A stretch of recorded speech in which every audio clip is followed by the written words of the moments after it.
तो स्वयं स्नान करने के लिए बैठ गई। द्वार पर चंड को नियुक्त करने के उपरांत वह निश्चित होकर शरीर में उबटन लगाने लगी, शरीर को धोने लगी और उबटन लगाने लगी। स्वयं शंकर के गण उन्हें कैसे रोक सकते। तो स्नान करने लगी, उधर से शंकर जी आ गए। अब शंकर के गण जो है शंकर को कैसे रोके, भोले बाबा को कैसे रोकें।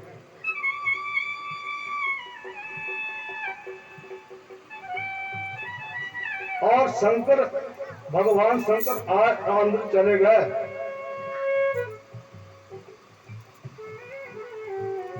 और अंदर पहुंचे। अम्बा पार्वती स्नान कर रही थी, उन्हें बड़ी लज्जा महसूस हुई, बड़ी शर्म महसूस हुई। वो स्नान कर रही थी, उन्हें जल्द से कपड़े पहने और बोली, आप कैसे आ गए। दरवाजे पर चंड खड़ा हुआ था।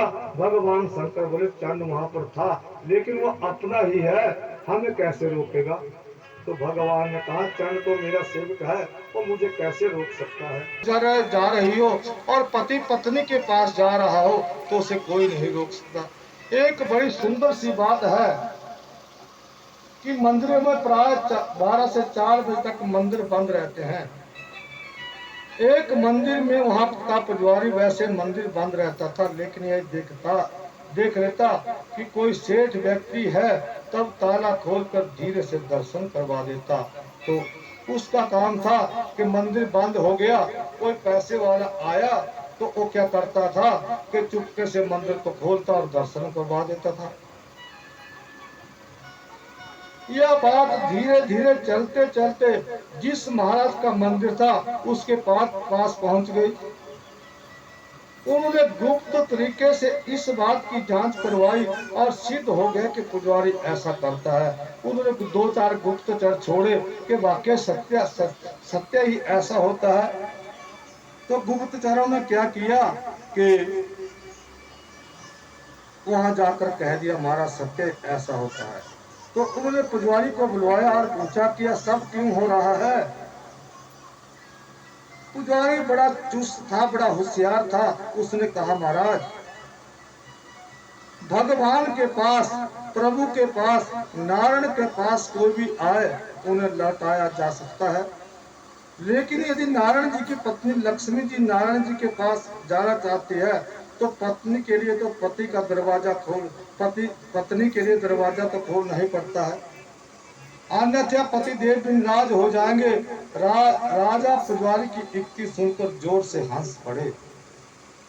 जब पुजारी ने ऐसा उदाहरण दिया कि अगर कोई भगवान का भक्त भगवान से मिलना चाहता है तो उसे नहीं रोक सकते, तो अगर पत्नी पति से मिलना चाहे तो उसे कौन रोक सकता है। तो भगवान बड़े हंसे।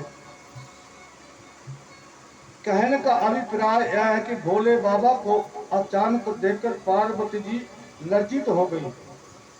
वैसे भी शास्त्रों में लिखा है कि रति काल को छोड़कर स्त्री को अपना शरीर छिपाकर लज्जा से रखना चाहिए। स्त्री को जो है ऋतु काल के अलावा अपना शरीर जो है वो पर्दे में रखना चाहिए, ढक के रखना चाहिए।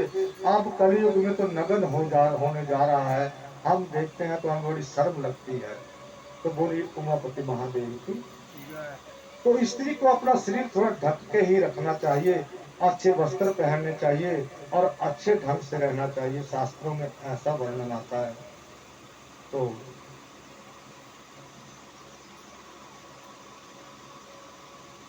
स्त्री अपने पति के सामने आने से पहले थोड़ा अलंकार सुसज्जित हो जाए, स्वयं मंडित केवल पति का आकर्षण तभी बना रहेगा जब पत्नी में आकर्षण होगा। इसलिए पत्नी अपने पति के सामने अपना रूप आकर्षण तभी बना रहेगा जब पत्नी में आकर्षण होगा। आकर्षण ही बनाकर रखें, लेकिन आजकल ऐसा होता नहीं। शास्त्र ऐसा कहते हैं कि तुम्हारा शरीर और तुम्हारा श्रृंगार उसका उपभोक्ता केवल तुम्हारा पति है। इसलिए अपने शरीर और श्रृंगार तुम अपने पति को रिझाने के काम लाओ, तब तुम्हारे श्रृंगार का सही उपयोग होगा। तो जब आप श्रृंगार करती है, अच्छे वस्त्र पहनती है, तो अपने पति के लिए पहनो। उसको रिझाओ। अब एक बात मुझे इसके ऊपर याद आ गई कि सीता माता जो थी, बड़ी रहस्यमयी बात है, जानने की बात है। तो सीता माता एक बार श्रृंगार कर रही है, सीता माता श्रृंगार कर रही है और सिंदूर लगा रही है, मांग में सिंदूर भर रही है। तो उधर हनुमान देख रहे हैं। अब पुत्र और माता में तो कोई दूरी नहीं होती। मैं कल भी कह रहा था कि गोविंद को अपना पुत्र मान लो, मेरे लड्डू गोपाल को अपना पुत्र मानो, पर कैसा पुत्र मानो? जैसे अपने पुत्र को मानते हैं, अपने बच्चे को मानते हैं।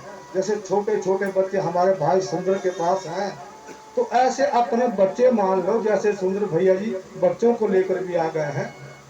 और एक मेरा पाल था, उधर से पर से आता था, छोटे से उस अपने बच्चे को लेकर साथ में आता था। तो ऐसा प्रेम करो गोविंद से भाई बहनों, जैसा अपने बच्चे से करते हैं। तो गोविंद कहते हैं मुझे किसी चीज की जरूरत नहीं है, मुझे आपके स्वच्छ रहने की जरूरत नहीं है। आप नहाओ चाहे ना नहाओ, आप जैसे भी हो, माँ की तरह रहो। माँ को सब माफ होता है, माँ को हर अधिकार होता है अपने बच्चे के प्रति। माँ ऋतु काल में जब 3 दिन का ऋतु काल आता है, तो माँ अपने बच्चे को स्तन से दूध पिलाती है, उसमें कोई दोष नहीं होता। अगर किसी परिवार को भोजन करवाए तो उसमें दोष लगता है, पाप लगता है। तो मेरे गोविंद कहते हैं मुझे उसका भी दोष नहीं लगता, लेकिन मुझे अपने बच्चों की तरह समझे। तो बोले राधा कृष्ण भगवान की। तो इसके ऊपर मुझे याद आ गया कि श्रृंगार, सीता बड़े श्रृंगार कर रही थी, सीता बड़ा श्रृंगार कर